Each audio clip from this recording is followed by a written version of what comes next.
નમસ્કાર પરીક્ષાર્થી મિત્રો, લક્ષ્ય જીપીએસસી માં આપનું સ્વાગત કરું છું। હાઈકોર્ટ આસિસ્ટન્ટ માટેની આપણી લક્ષ્ય હાઈકોર્ટ શ્રેણી અંતર્ગત ડેઈલી એમસીક્યુ માં ડે 8 ના એક્સપ્લેનેશન વિડિયો સાથે હું તમારી સામે ઉપસ્થિત થયો છું। ડે 7 ના એમસીક્યુ તમને હાર્ડ લાગ્યા હશે, જ્યારે ડે 8 ના કમ્પેરેટિવલી તમને હળવા લાગ્યા હશે અને સાથે ક્વોન્ટિટી પણ ઓછી હતી। પણ હા મિત્રો, હજી સુધી ડે 8 ના એમસીક્યુ ના આન્સર તમારા મને મળ્યા નથી। જ્યાં સુધી હું આ વિડિયો રેકોર્ડ કરું છું એટલીસ્ટ ત્યાં સુધી તો આવ્યા નથી। તો જલ્દી તમારા આન્સર જે છે કમેન્ટ સેક્શનમાં મૂકતા જાઓ, જેથી અમને પણ ખબર પડે કે ભાઈ તમે કેટલી ભૂલો કરી રહ્યા છો અથવા તો એમસીક્યુ સિરીઝને એટેન્ડ કરી રહ્યા છો। ખાલી વિડિયો જોવાથી કામ નહીં બને, બરાબર? તમારે વર્ક પણ કરવું પડશે। તો શરૂ કરીએ ડે 8 ના એમસીક્યુ એક્સપ્લેનેશન વિડિયોની। પહેલો સવાલ હતો કેટલાક ઇન્વેન્શન અને એની સામે ઇન્વેન્ટરના નામ આપેલા છે। બહુ ઈઝી છે, આમાંથી ઘણા પરીક્ષામાં આ ક્વેશ્ચન પૂછાણો છે, એટલે ફરીથી એકવાર આપણે રિવાઇઝ પણ અહીંયા થઈ જશે। શું પૂછ્યું છે કે ટીબી બેક્ટેરિયાનું ઇન્વેન્શન કોણે કર્યું છે? એલેક્ઝાન્ડર ફ્લેમિંગે, પેનિસિલિનનું એડવર્ડ કોચ, પોલિયો વેક્સિનનું જ્હોન સોલ્ક અને બીસીજીનું ગ્યુરિન કેલ્મેટે। તો આપેલ ઓપ્શનમાંથી સુટેબલ કોડ ફાઇન્ડ કરીને ઓપ્શન ટિક કરવાનો છે। તો ટીબી બેક્ટેરિયાનું સૌપ્રથમ ઇન્વેન્શન કોણે કર્યું હતું? એડવર્ડ કોચે, બરાબર? કોચ ઉપરથી જ ટીબી બેક્ટેરિયા નામ આવેલું છે। પેનિસિલિનનું ઇન્વેન્શન એલેક્ઝાન્ડર ફ્લેમિંગે કરેલું હતું, આ બે તો તમને ખ્યાલ જ હશે। જ્યારે પોલિયો વેક્સિનનું ગ્યુરિન ક્લેમેટે અને બીસીજીનું જે છે એ જ્હોન સોલ્ક દ્વારા કરવામાં આવ્યું છે, બરાબર? એટલે અહીંયા તમારો ઓપ્શન શું થશે? પહેલું 2, બીજું 1, ત્રીજું 4 અને ત્રીજું ચોથું 3, બરાબર? એટલે 2, 1, 4, 3 સી તમારો ઓપ્શન આવશે। આવી જ રીતે બીજા કેટલાક ઇન્વેન્શન અને ઇન્વેન્ટરના નામ પૂછ્યા છે। આ વખતે વિટામિનનું પૂછ્યું છે। પહેલા પ્રોબેટા શું પૂછ્યું છે? વિટામિન એ નું શોધ હોલ્સ્ટે કરી છે। વિટામિન સી ની મેકકોલમે, ફર્સ્ટ ટેસ્ટ ટ્યુબ બેબી નું શોધ બેન્ટિંગે અને ઇન્સ્યુલિનની એડવર્ડ અને સ્ટેપ્ટોએ, બરાબર છે? ભાઈ સ્યુટેબલ કોડ સાથે આન્સર આપવાનો છે। તો વિટામિન એ ની શોધ કોણે કરી હતી? મેકકોલમે। મિત્રો, આ મેકકોલમ દ્વારા જે છે ને એ વિટામિન બી અને વિટામિન ડી ની પણ શોધ કરવામાં આવી છે, બરાબર? એટલે એબીડી જે છે ને એ મેકકોલમમાં આવશે, યાદ રાખજો। જ્યારે વિટામિન સી જે છે એ હોલ્ટ્સ દ્વારા કરવામાં આવી હતી। First test tube baby invention જે છે એડવર્ડ અને સ્ટેપ્ટો દ્વારા અને ઇન્સ્યુલિનનું ખોજ બેન્ટિંગ દ્વારા કરવામાં આવી છે, બરાબર છે? એટલે અહીંયા ઓપ્શન શું થયો? ફરીથી 2, 1, 4, 3, બરાબર? એટલે આમાં પણ તમારે ઓપ્શન સી જ આવશે, 2, 1, 4, 3, બરાબર? ચાલો ત્રીજો ક્વેશ્ચન જોશું। ત્રીજો ક્વેશ્ચન છે ડિઝીઝ અને તેના સાઇન, બરાબર? રોગ અને તેના ચિહ્નો પૂછ્યા છે। સ્કિઝોફ્રેનિયામાં તો કે ફિયર ઓફ વોટર, રૂમેટિઝમમાં swelling of joint with pain, માયોપિયામાં આઈ ડિઝીઝ છે અને hydrophobia mental disorder with the delusion, બરાબર છે? આપેલ ઓપ્શનમાંથી સુટેબલ કોડ પસંદ કરવાનો છે। સ્કિઝોફ્રેનિયા જે છે મિત્રો એક પ્રકારની મેન્ટલ ડિસઓર્ડર છે, જેમાં વ્યક્તિને ડિલ્યુઝન હોય કે ભાઈ કોઈ મને મારી નાખશે, કોઈ મને ધક્કો મારશે અથવા કોઈ મારો પીછો કરી રહ્યો છે। આવા અલગ અલગ ભ્રમણા જે છે એ સ્કિઝોફ્રેનિયા અંતર્ગત થતા હોય છે। રૂમેટિઝમ જે છે એ હાડકાનો સાંધાના દુખાવાનો રોગ છે, બરાબર? જેમાં સાંધા સોજી જાય, દુખાવો થાય, બરાબર છે? ચાલવામાં પ્રોબ્લેમ રહે। જ્યારે માયોપિયા જે છે તે આઈ ડિઝીઝ છે, તે વાત પણ સાચી છે। માયોપિયામાં મિત્રો શું થાય કે તમને નજીકની વસ્તુ ક્લિયર દેખાય, જ્યારે દૂરની વસ્તુ જે છે તે ધૂંધળી દેખાય। અને આનું ઉલટું હોય તો, બરાબર? માયોપિયાનું ઉલટું શું કે ભાઈ નજીકની વસ્તુ ધૂંધળી દેખાય ને દૂરની સાફ દેખાય, તો તેને શું કહેવાય? હાઇપરોપિયા, બરાબર? હાઇપરોપિયા, બરાબર? યાદ રાખજો, માયોપિયાનું ઉલટું હાઇપરોપિયા। અને હાઇડ્રોફોબિયા જે છે તેમાં વ્યક્તિને ફિયર ઓફ વોટર હોય, પણ હાઇડ્રોફોબિયા ક્યારે થાય કે જ્યારે કોઈ કૂતરો રેબિસ, બરાબર છે, જે હડકાયું થઈ ગયેલું કૂતરું જ્યારે વ્યક્તિને કરડે અને એને રેબિસ થાય ને ત્યારે ફિયર ઓફ વોટર થાય, બરાબર છે? તો આમાં સાચો ઓપ્શન શું આપે છે? ખાલી 2 અને 3 જે છે સાચા છે, એટલે બી તમારો અહીંયા ઓપ્શન આવશે, બરાબર? એ રીતે ચોથો ક્વેશ્ચન છે ડિઝીઝ અને વાયરસ અને બેક્ટેરિયા જેને કારણે આ ડિઝીઝ થાય છે તેને આપેલું છે। શું કીધું? પ્લાઝ્મિડિયમ વાયરસ એટલે પીવાયવેક્સ થી, લેપ્રસી માયોબેક્ટેરિયમ લેપ્રે, ચિકનપોક્સ વેર્સેલા વાયરસ અને ટ્યુબરક્યુલોસિસ ડિપ્લોકોકસ ન્યુમોનિયા દ્વારા। તો સુટેબલ ઓપ્શન ચૂઝ કરવાનો છે। મલેરિયા તો મિત્રો તમને ખબર છે પી વાયવેક્સ દ્વારા થાય, પી ફાલ્સીફેરમ, બરાબર? પી વાયવેક્સ સાદું મલેરિયા અને પી ફાલ્સીફેરમ ઝેરી મલેરિયા થઈ ગયો। લેપ્રસી જે છે એ માયોબેક્ટેરિયમ લેપ્રસી થી થાય, એટલે આ બંને તો સાચા થઈ ગયા। હવે ચિકનપોક્સ જે છે એ વેર્સેલા વાયરસ થી થાય છે, નહીં, ચિકનપોક્સ જે છે એ વેરિયોલા વાયરસ થી થાય છે, બરાબર? અહીંયા સ્પેલિંગમાં થોડો ફરક છે, વેરિયોલા વાયરસ થી થાય, અને જ્યારે વેર્સેલા વાયરસ થી કયું થાય? સ્મોલ પોક્સ થાય, બરાબર? જોવામાં તમને સ્પેલિંગ સેમ જ લાગે, વેર્સેલા વાર્સેલા અને વેરિયોલા, બરાબર છે. વેરિયોલા જે છે તમારા ચિકન પોક્સ માટે પોઝિટિવ ઓર્ગન જવાબદાર છે, એટલે ત્રીજું ખોટું થઈ ગયું. અને ટ્યુબરક્યુલોસિસ કેની દ્વારા થાય છે? ટ્યુબરબેક્ટેરિયમ દ્વારા, બરાબર, માયોબેક્ટેરિયમ ટ્યુબરક્યુલમ દ્વારા. એટલે ડિપ્લોકોકસ ન્યુમોનિયા તો કેના માટે જવાબદાર છે? ન્યુમોનિયા માટે જવાબદાર છે. એટલે આ ચોથો પણ ખોટો પડશે. એટલે સાચો આન્સર શું હશે? અહીંયા સી, અહીંયા A 1 અને 2 જે છે તમારો સાચો ઓપ્શન આવશે, બરાબર. ચાલો, પાંચમો ક્વેશ્ચન છે વિટામિન અને તેના સોર્સ, બરાબર. ક્યાંથી વિટામિન મળે છે? વિટામિન B12 મીટમાંથી, વિટામિન કે સોયાબીન ઓઇલમાંથી, વિટામિન સી ગૂસબેરીમાંથી, ગૂસબેરી એટલે આમળા, બરાબર છે. હાલો ગુજરાતીમાં કહી દીધું. અને વિટામિન E બટરમાંથી. તો સુટેબલ ઓપ્શન કહો. પહેલા તો તમને ખબર પડી ગઈ વિટામિન સી ગૂસબેરી આમળા બધ મળે, એટલે એક તો સાચું થઈ ગયું, બરાબર છે. એટલે ચોથું તો આવે છે, ત્રીજું જે છે એ બધામાં જ આવશે, બરાબર. એટલે હવે ચૂઝ કરવાના રહ્યા બાકીના. વિટામિન B12 મીટમાંથી મળે. હા, વિટામિન B12 જે છે એ મીટમાંથી મળે, બેસ્ટ સોર્સ છે એનો. વિટામિન K જે છે સોયાબીન ઓઇલમાંથી મળે છે, અને વિટામિન E બટરમાંથી મળે છે, બરાબર છે. અહીંયા એ પણ સાચું ઓપ્શન આપેલો છે. બટન આપેલું હોય અથવા નટ્સ એટલે આલમંડ આપેલું હોય તો પણ અહીંયા સાચું પડે, બરાબર છે. તો ચારે ચાર જે છે અહીંયા સાચા છે, એટલે આપણો ઓપ્શન એ બનશે 1 2 3 અને 4, બરાબર છે. ચાલો, પછી આગળ ઓપ્શન શું છે? છઠ્ઠો ક્વેશ્ચન શું છે કે ઇન્સ્ટિટ્યુશન અને તેના હેડક્વાર્ટર ક્યાં આવેલા છે તે આપેલું છે. MNST ઇન્ટરનેશનલ બ્રુસેલ ખાતે, ADB એટલે એશિયા ડેવલપમેન્ટ બેંક મનીલા ખાતે, નેટો જીનેવા ખાતે. મિત્રો, નેટો આજકાલ બહુ ચર્ચામાં છે, એટલે યાદ રાખજો, એની ઉપરથી ક્વેશ્ચન પૂછવાના ચાન્સીસ રહે. અને WTO એટલે વર્લ્ડ ટ્રેડ ઓર્ગેનાઇઝેશન લંડન ખાતે. તો ભાઈ સાચો આન્સર આનો શું આવશે? MNST ઇન્ટરનેશનલ ક્યાં આવેલું છે? લંડન ખાતે. જ્યારે ADB જે છે એ મનીલા ખાતે આવેલી છે, તેટલો સાચું જ છે, બરાબર. જ્યારે નેટો જે છે ક્યાં ખાતે આવેલું છે? બ્રુસેલ ખાતે. અને WTO જે છે એ જીનેવા ખાતે આવેલું છે. એટલે ઓપ્શન શું થયો? બરાબર છે, બી જે છે તમારો સાચો ઓપ્શન આવશે, બરાબર. સાતમો ક્વેશ્ચન જોશું ઇન્સ્ટિટ્યુશન અને હેડક્વાર્ટર. ફરીથી એટલે વર્લ્ડ હેલ્થ ઓર્ગેનાઇઝેશન લાયસન ખાતે, ઇન્ટરપોલ એટલે ઇન્ટરનેશનલ પોલીસ જીનીવા ખાતે, લીગ ઓફ આરબ સ્ટેટ કેરો ખાતે. હાલમાં લીગ ઓફ આરબ સ્ટેટ ચર્ચામાં છે, બરાબર. IEA international atomic energy agency Vienna ખાતે, બરાબર. સુટેબલ ઓપ્શન શોધીને જવાબ આપવાનો છે, બરાબર. હવે શું આનો ઓપ્શન આવશે? તો સૌપ્રથમ ઇન્ટરપોલ જે છે એ લાયસોન ખાતે આવેલું છે, બરાબર. એટલે અહીંયા પહેલું થઈ ગયું. જ્યારે WHO ક્યાં ખાતે આવેલું છે મિત્રો? WHO તમારે WHO ક્યાં આવેલું છે? જીનીવા ખાતે, બરાબર છે. તો જીનીવા ખાતે થઈ ગયું. લીગ ઓફ સ્ટેટ કેરો ખાતે અને IEA વિયેના ખાતે આવેલું છે. એટલે 3 અને 4 તો એમ નથી, એટલે 2 1 3 4, બરાબર. 2 1 3 4 સી તમારો ઓપ્શન આવશે અહીંયા, બરાબર. થઈ ગયું. ચાલો, આઠમો ક્વેશ્ચન છે કન્ટ્રી આપેલા છે અને સામે તેના નેશનલ એનિમલ, બરાબર, રાષ્ટ્રીય પ્રાણીને. કેનેડાનું રાષ્ટ્રીય પ્રાણી બીવર, જાપાનનું રેકોન્ડોગ, યુકેનું ટાઈગર અને ઇન્ડિયાનું લાયન, બરાબર. સુટેબલ કોડ મુજબ ઓપ્શન ગોતવાના છે. તો ભાઈ જો કેનેડાનું બીવર છે, હા બીવર સાચું આન્સર આવે છે. જાપાનનું રેકોન્ડોગ છે, સાચું છે. યુકેનું ટાઈગર નહીં, યુકેનું જે છે લાયન છે, અને ઇન્ડિયાનું જે છે એ ટાઈગર છે, બરાબર. આમાં થોડુંક કન્ફ્યુઝન તમને રહ્યું હશે, એટલે સાચો ઓપ્શન આવશે 1 2 અહીંયા 4 અને 3, એટલે 1 2 4 3 કેમાં આપેલો છે? 1 2 4 3 1 2 4 3 એ ઓપ્શન આપેલો છે, બરાબર. આ તમારો સાચો આન્સર થઈ. નવમો ક્વેશ્ચન હવે જોશું. શું છે ભાઈ? Considering the below statement about the Bharat Ratna award વિશે પૂછેલું છે. શું છે કે ભાઈ તે હાઈએસ્ટ સિવિલિયન એવોર્ડ છે, અને બીજું છે લાલ બહાદુર શાસ્ત્રી એ પહેલા પર્સન હતા જેને મરણોત્તર આ એવોર્ડ આપવામાં આવ્યો હતો, બરાબર. ઓનર પોસ્ટમ્યુસલી. તો સુટેબલ કોડ જોવાનું છે. વાત શું કરી છે ભાઈ? હાઈએસ્ટ સિવિલિયન એવોર્ડ છે, હા વાત સાચી છે. અને ભારત રત્ન કેમાં આપવામાં આવે છે ભાઈ? આર્ટમાં, સાયન્સમાં, જર્નાલિઝમમાં, કોઈ પણ ફિલ્ડમાં તમારે છે ભારત રત્ન એવોર્ડ આપવામાં આવે છે. અને લાલ બહાદુર શાસ્ત્રીને જે છે એ મરણોપરાંત આપવામાં આવ્યો હતો, તે વાત પણ સાચી છે. એટલે બંને ઓપ્શન અહીંયા સાચા આવશે. 10મો ક્વેશ્ચન છે નિકનેમ અને એમિનેન્ટ પર્સન. નિકનેમ એટલે ઉપનામ, અને કયા વ્યક્તિની ઉપનામ આપેલું છે તે. વિશ્વ કવિ રવિશંકર મહારાજ, ફાધર ઓફ ગુજરાત ચૌધરી દેવીલાલ, તાઉ રવિન્દ્રનાથ ટાગોર, અને નાઇટિંગેલ ઓફ ઇન્ડિયા સરોજની નાયડુ, બરાબર. સાચો ઓપ્શન ગોતવાનું છે. હવે વિશ્વ કવિ કોને કહેવામાં આવે છે? રવિન્દ્રનાથ ટાગોરને. જ્યારે ફાધર ઓફ ગુજરાતને રવિશંકર મહારાજ, તાઉ જે છે એ ચૌધરી દેવીલાલને, અને નાઇટિંગેલ ઓફ ઇન્ડિયા સરોજની નાયડુને કહેવામાં આવે છે. ખૂબ જ ઈઝી ક્વેશ્ચન હતો, મારા ખ્યાલથી લગભગ બધા જ વિદ્યાર્થી મિત્રોને આવડી ગયો છે. તો ઓપ્શન શું થયો કે પહેલામાં ત્રીજું આવશે, બીજામાં પહેલું આવશે, ત્રીજામાં બીજું આવશે, અને ચોથામાં તો ચોથું જ રહેશે, બરાબર છે. એટલે 3 1 2 3 1 2 4 3 1 2 4, એટલે બીજો તમારો સાચો ઓપ્શન અહીંયા આવશે, બરાબર. ચાલો આગળ વધીએ.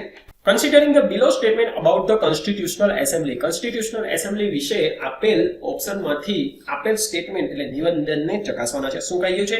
A part A constitutional assembly is a partly nominated and a partly elected body. First meeting were held on 9 December 1946. બરાબર. Find the suitable code. ભાઈ કોન્સ્ટિટ્યુશનલ એસેમ્બલીની સ્થાપના જે છે એ ક્યારે કરવામાં આવી હતી? કેબિનેટ મિશન પ્લાન પછી કોન્સ્ટિટ્યુશનલ એસેમ્બલીની સ્થાપના કરવામાં આવી હતી અને જ્યારે કોન્સ્ટિટ્યુશનલ એસેમ્બલી બનાવવામાં આવી હતી તેમાં બ્રિટિશ ઇન્ડિયાના પછી અને પ્રિન્સલી સ્ટેટના જે રાજ્યો હતા ને તે બધા ભેગા મળીને કોન્સ્ટિટ્યુશનલ એસેમ્બલી થઈ હતી. બ્રિટિશ ઇન્ડિયામાંથી જે સભ્યો આવેલા હતા ને એટલે એ તો બધા ઇલેક્ટેડ હતા, બરાબર છે. કે જ્યારે પ્રિન્સલી સ્ટેટમાંથી જે આવેલા હતા એ બધા નોમિનેટેડ હતા, પ્રિન્સ દ્વારા નોમિનેટેડ કરવામાં આવતા હતા રજવાડામાંથી. એટલે પહેલું તો સાચું થઈ ગયું. અને તેની પ્રથમ મીટિંગ 9 ડિસેમ્બર 1946 યોજાણી હતી. વાત એ પણ સાચી છે કારણ કે કોન્સ્ટિટ્યુશનલ એસેમ્બલી રચ્યા પછી તેની ચૂંટણી જે છે એ જુલાઈ ઓગસ્ટ 1946માં યોજાણી હતી અને પછી જે છે 9 ડિસેમ્બર 1946 ના રોજ એની પ્રથમ બેઠક યોજાણી હતી. એટલે અહીંયા બંને ઓપ્શન તમારા સાચા આવશે, બરાબર છે. 12મો ક્વેશ્ચન શું છે? Considering the below statement about the preamble. આમુખ વિષયની આપેલ વિધાનને ચકાસવાનું છે.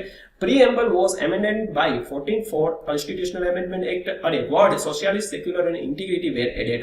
Find suitable code. બરાબર. શું કહ્યું છે કે ભાઈ આમુખમાં 44માં બંધારણીય સુધારા દ્વારા સુધારો કરવામાં આવ્યો હતો. 44માં નહીં મિત્રો, 42માં બંધારણીય સુધારા દ્વારા 1976માં સુધારો કરવામાં આવ્યો હતો અને આ જ સુધારા દ્વારા સોશિયાલિસ્ટિક, સેક્યુલર અને ઇન્ટિગ્રિટી વર્ડ એડ કરવામાં આવ્યા હતા. અને અત્યાર સુધી જે છે એ પ્રીએમ્બલને ફક્ત એક જ વાર એમેન્ડ કરવામાં આવી છે, સુધારો કરવામાં આવ્યો છે. આ પણ યાદ રાખજો. એટલે આમાં ક્વેશ્ચનમાં અને બરાબર છે. તો આપણે સુટેબલ કોડ શું થશે? ફક્ત બી જે છે એક જ તમારો આન્સર પડશે સાચો, કારણ કે પેલું વિધાન તો અહીંયા ખોટું પડશે. બરાબર. Choose the right code as per the state creation. આપેલા ઓપ્શન છે ગુજરાત, ગોવા, નાગાલેન્ડ, હિમાચલ પ્રદેશ. બીજું છે ગુજરાત, નાગાલેન્ડ, ગોવા, હિમાચલ પ્રદેશ. બીજું ગુજરાત, હિમાચલ પ્રદેશ, નાગાલેન્ડ, ગોવા અને ચોથું છે ગુજરાત, નાગાલેન્ડ, હિમાચલ પ્રદેશ અને ગોવા. તો આપેલ ઓપ્શનમાંથી સૌપ્રથમ કયું રાજ્યનું પહેલા નિર્માણ થયું હતું, પછી જે છે બીજા રાજ્યનું થયું હતું? તો ભાઈ 1960માં જે છે ફૈઝલ અવલી કમિટી પછી સૌપ્રથમ પહેલું કોઈ રાજ્ય બન્યું હોય તો ગુજરાતને જે છે મહારાષ્ટ્રમાંથી અલગ કરવામાં આવ્યું હતું અને ગુજરાત આવું કેટલામું રાજ્ય બન્યું હતું? ગુજરાત આવું જે છે એ 15મું રાજ્ય બન્યું હતું. બરાબર. તે પછી 1963માં નાગાલેન્ડ જે છે એ 16મું રાજ્ય બન્યું હતું. જ્યારે 1971માં જે છે હિમાચલ પ્રદેશ જે છે એ 17મું રાજ્ય બન્યું હતું. એમાંથી અલગ થયું હતું હરિયાણામાંથી, પંજાબ ને હરિયાણામાંથી અલગ થયું, બરાબર છે. અને છેલ્લે 1987માં જે છે એ ગોવાને જે છે એ 25મું રાજ્ય જાહેર કરવામાં આવ્યું હતું. મિત્રો ગોવા જે છે એ 1961માં પોર્ટુગીઝ પાસેથી આપણે આઝાદ તો કરાવ્યું હતું પણ ત્યારે તેને યુનિયન ટેરિટરીમાં રાખ્યું હતું, જ્યારે 1987માં તેને સ્ટેટહુડ આપવામાં આવ્યું હતું. એટલે આપણે ક્રમ વાઇઝ જોઈશે તો સૌપ્રથમ બનશે ગુજરાત, પછી આવશે નાગાલેન્ડ, પછી આવશે હિમાચલ પ્રદેશ અને છેલ્લે આવશે ગોવા. બરાબર. એટલે ડી જે છે તમારો ઓપ્શન સાચો આવશે. બરાબર છે. ઘણીવાર આવી રીતે સ્ટેટ ક્રિએશન ઉપરથી ક્વેશ્ચન પૂછાતા હોય છે. બરાબર. એટલે ક્રમ યાદ રાખજો. 14મું છે a person can acquire Indian citizen by. બરાબર છે. ભાઈ ભારતનું નાગરિકત્વ વ્યક્તિ કેવી રીતે લઈ શકે? બાય બર્થ, જન્મ દ્વારા, બાય ડિસન્ટ એટલે વારસાઈ દ્વારા અને બાય રજિસ્ટ્રેશન એટલે નોંધણી દ્વારા. તો સુટેબલ કોડ કહેવાનું છે. તો અહીંયા આપેલ ત્રણેય ઓપ્શન સાચા છે. By birth, by descent, by registration અને ચોથો એક બીજો પણ તમને કહી દઉં, જો ભારત ભવિષ્યમાં કોઈ અન્ય ટેરિટરીને પોતાનામાં સમાવે તો તેના વ્યક્તિ પણ ભારતના નાગરિક ઓટોમેટિક થઈ જતા હોય. બરાબર છે. Considering the below statement about the fundamental duty વિશે આપેલ વિધાનને ચકાસવાનું છે. The fundamental duty is borrowed from the Constitution of USSR. Japan is the only democratic constitution which contain the list of fundamental duty for citizen. બરાબર. આપેલ વિધાનમાંથી suitable code find કરીને જવાબ આપવાનો છે. તો ભાઈ ભારતમાં ફંડામેન્ટલ ડ્યુટી જે છે એ કોન્સ્ટિટ્યુશનમાં કેમાંથી બોરો કરવામાં આવી છે? યુએસએસઆર માંથી. એ વાત સાચી છે. અને જાપાન જે છે એ વિશ્વનો એકમાત્ર એવો ડેમોક્રેટિક કન્ટ્રી જે છે તેના કોન્સ્ટિટ્યુશનમાં ફંડામેન્ટલ ડ્યુટી આપેલી છે. બરાબર. એ વાત પણ સાચી છે. અને મિત્રો ભારતમાં ફંડામેન્ટલ ડ્યુટી જે છે ભાગ જે છે એ 4A છે અને તે પણ 42માં કોન્સ્ટિટ્યુશનલ એમેન્ડમેન્ટ દ્વારા 1976માં એડ કરવામાં આવ્યું હતું સ્વરણસિંહ કમિટીની રેકમેન્ડેશનના આધાર ઉપર. બરાબર છે. એટલે આપણો અહીંયા ઓપ્શન શું આવશે? બોથ 1 અને 2 જે છે એ સાચા જવાબ છે. બરાબર છે. 1 નિમ્બલ કન્ટેન ખાલી જગ્યા બીટ. બરાબર છે. એક નિમ્બલમાં કેટલા બીટ હોય? 8, 3, 1 કે 4. બરાબર. 4 બીટ હોય છે. બેઝિક ક્વેશ્ચન છે કોમ્પ્યુટરનો. Which device is used to verify signature on bank check? BCR, OCR, માઇકર કે OMR? પહેલા તો માઇકર નીકળી જાય, બરાબર. BCR ને બારકોડ રીડર કહેવાય, એટલે આ નીકળી ગયો. બાકી રહ્યું OCR અને માઇકર. માઇકર જે છે એ નંબર હોય એટલે એ પણ નો આવે. છેલ્લે રહ્યું તમારો ઓપ્શન OCR, અને OCR નો ફૂલ ફોર્મ શું થાય છે? ઓપ્ટિકલ કેરેક્ટર રેકોગ્નાઇઝેશન, બરાબર. માઇકર નો ફૂલ ફોર્મ શું થાય છે? મેગ્નેટિક ઇન્ક કેરેક્ટરાઇઝેશન રેકોગ્નાઇઝેશન, બરાબર છે. કેરેક્ટર રેકોગ્નાઇઝેશન, બરાબર. સપોઝ કે તમને ઓપ્શનમાં આ ક્વેશ્ચનમાં ખબર જ ન હોય ને તો એ ઓપ્શન જોઈને તમે આરામથી આ ક્વેશ્ચન મારી શકો લોજિક ઉપરથી, બરાબર કે ભાઈ BCR કેમ શું કે OMR તો આવે જ નહીં, બરાબર છે. માઇકર ચેક નંબર હોય એટલે એ તો રીડ કરવાનો હોય ને. આગળનો ક્વેશ્ચન છે 18મો. which one is a primary storage? DRAM, hard disk, CPU કે zip disk? બરાબર. તો સાચો ઓપ્શન શું આવે છે? DRAM જે છે એ પ્રાઇમરી સ્ટોરેજ છે. Clock speed is measured in, કોમ્પ્યુટરની ક્લોક સ્પીડની વાત કરી છે CPU ની. Bits per second, baud, bytes કે હર્ટ્ઝ? સાચો ઓપ્શન શું આવે છે? હર્ટ્ઝ, બરાબર છે. અહીંયા બીટ્સ પર સેકન્ડ લખ્યું છે પણ ખરેખર આમાં ટ્રિક પર સેકન્ડ હોય ને તો એ પણ આવે, બાકી હર્ટ્ઝ જે છે એમાં માપવામાં આવે છે, બરાબર. થોડો ટ્રિકી હતો. Which of the following item are example of storage device? Storage ડિવાઇસની આપેલ ઓપ્શનમાંથી કઈ સાચી વિકલ્પ છે? Floppy, hard disk, CD ROM, tape drive કે ઓલ ઓફ ધ એબો? તો સાચો ઓપ્શન શું આવશે મિત્રો? ચોથો, ઓલ ઓફ ધ એબો જે છે એ સ્ટોરેજ ડિવાઇસના ઉદાહરણો છે, બરાબર. હાર્ડ ડિસ્ક પણ આવે, CD રોમ પણ આવે, ટેપ ડ્રાઈવ પણ આવે, બરાબર છે. 21મો ક્વેશ્ચન છે which is the type of memory for information that does not change on your computer? બરાબર છે. કોમ્પ્યુટરમાં આપેલ વિકલ્પમાંથી કઈ એવી મેમરી છે જે કોઈ દી ચેન્જ નહીં થાય? રેમ, રોમ, ERW કે રેમ? બરાબર. સાચો ઓપ્શન શું આવશે મિત્રો? બીજું, બરાબર છે. રોમ જે છે રીડ ઓનલી મેમરી, જેને આપણે ચેન્જ કરી શકીએ નહીં.